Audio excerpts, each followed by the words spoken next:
Hey guys, it's Drac, and I got a lot of requests to do a deck tech video for Standard, so I'm going to show you guys what I'm playing in Standard right now.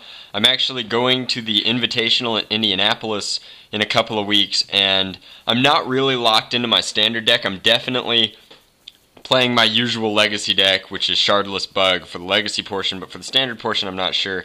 Anyway, I figured that this was a perfect opportunity to do a deck tech for this deck that I played at F&M for the past couple of weeks, and then I played at an IQ last Sunday, so that will be a couple of days ago as of when this video goes up. And the reason that I think that it's worth showing you is this is the mat that I always play with. It's my Judge mat, and this is the mat that they gave me at that IQ because I came in either third or fourth, I'm not sure, so I top forward.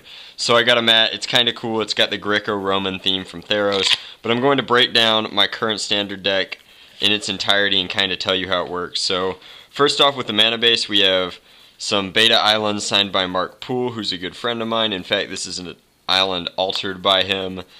George Perez did a Raven island for me a while ago, so we have 8 islands total, and those are pretty simple. Then we have 6 planes signed by Therese Nielsen, so you already know that I'm playing blue-white, which is one of my favorite color combos right after blue-black.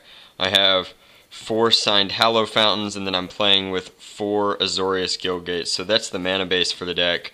There are 3 Mutavaults, which I found were really good against control with this deck, and really good to kind of like push through for the last few points of damage, and they have a cute trick with the Master of Waves in this deck. Now, Master of Waves is the Pro Tour winning deck list, and I was playing it for a couple of weeks before the Pro Tour, and I think it's really neat that the rest of the Magic community has recognized the power level of this card. I actually don't like the mono blue list very much, although I respect that it's a very kind of like all-out aggro strategy. I like playing blue-white control. So I'm running 2 Elspeths because Elspeth is just a house. She's a really good planeswalker and does what you want to do to like generate card advantage and cinch up the field. I'm playing 1 Jace Memory Adept from San Diego Comic-Con because I really like the card and it's really good against control. I'm playing 4 Jace Architect of Thought because that's really just where you want to be against any aggressive deck, any mid-range deck. He just does it all. He draws cards, he soaks damage, etc. For my creature package, I'm running 4 Omen Speaker. They help curve out and they add to my Devotion to Blue, which is another big thing that Jace does in this deck. I am running 4 Master of Waves because it's my best way to like combat aggressive red decks, and it's a really good way to close out the game quickly. I don't have a lot of fast win conditions. I'm running 3 Thassa here. Thassa is exclusively for her Scry ability, and occasionally she does some pretty cool things where I will have enough Devotion. Frostburn Weird is just a great blocker who does Devotion for Master of Waves and Thassa. It's worth noting that Master of Waves makes your Mutavaults into 3/3, so they can be a pretty reasonable clock on their own. I'm playing a Cyclonic Rift instead of Voyage's End because the upside occasionally is just way better than any sort of Scry ever could be.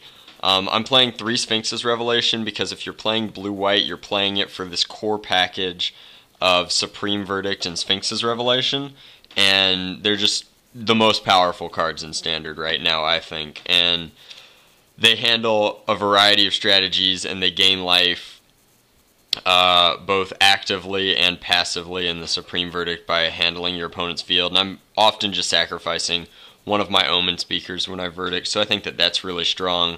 And then I have 4 Azorius Charms because I think that they're the best charm. They're very utilitarian. A lot of the time you just time walk an aggressive deck.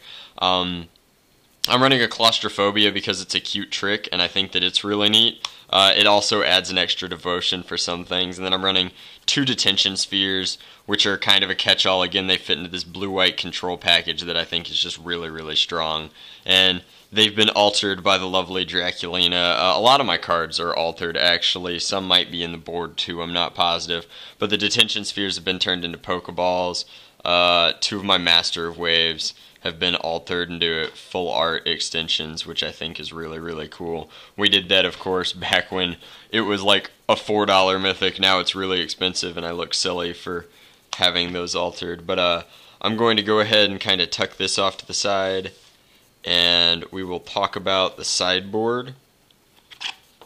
First, like tokens, obviously. Master of Waves generates these elementals The Draculina made a custom elemental of herself, which is kind of cool. My sideboard Swansong makes the bird, Elspeth makes her emblem, and she also is responsible for the soldiers. So that's what those are. And then the rest of the deck is 1 Swansong, which is a great counter spell. 2 Renounce the Guilds, which is really good against Blood Baron, which is very strong right now. Glare of Heresy is great against opposing Detention Spheres, and just Boros Reckoners and a lot of things. It hits a lot of stuff. It kills Fleece Mainline before it goes monstrous, and I think that it's really, really sweet. Negate is like my favorite spell ever. I like it more than Gainsay, so I'm not running Gainsay. I think that the ability to counter Rakdos Return is awesome. I'm running 2 Dramatic Rescues in my board, which are exclusively for like red decks and green-white aggro. Half the time, against green-white it's great because it kills a creature and gains life, but against red deck it usually at least sets them back a turn and it gains some life, which effectively just nerfs their whole turn.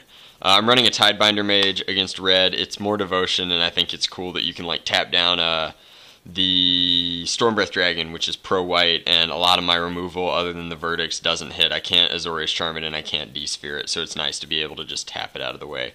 I'm running Last Breaths, which were a last-minute addition. They're really good against the mono-blue Master of Waves deck. They're also really good against red deck wins. Exiling the Chandra's Phoenix means that it's never coming back, and the life gain is so negligible against a deck like this that just locks you out of the game and then proceeds to win from there that I'm fine with it. I'm running 2 more Detention Spheres to get to 4 if I'm playing against Control, because I don't have a lot of answers for Planeswalkers, and it's important to have some way to interact with their strategy. I de-sphered a great deal of Ashiok over the course of this IQ. And then I'm running a Domestication, which is, again, really good against like Boros Reckoner, and it's super powerful against the mono blue deck that won the Pro Tour, because you can take their Master of Waves, and then that has synergy with your strategy. It also wrecks their Devotion. Sometimes when you take like their Night Veil Spectre, and you can crack them with their own Night Veil Spectre. So Domestication is a card that a lot of people forgot about that I think is really, really cool. These are the 2 one-ofs in my deck that I think I'll have more of if I decide to play this deck at the Invitational, but I'm still looking to put together some sort of a Esper brew, because that's really my house for the Invitational and Standard, but I'm not sure if it's strong enough to do what I want it to do. So anyway, this is Blue-White Master of Waves. It's kind of a deck of my own tinkering, and a lot of people were curious about it, so I figured I'd make a deck tech video about it. And as always, thanks for watching.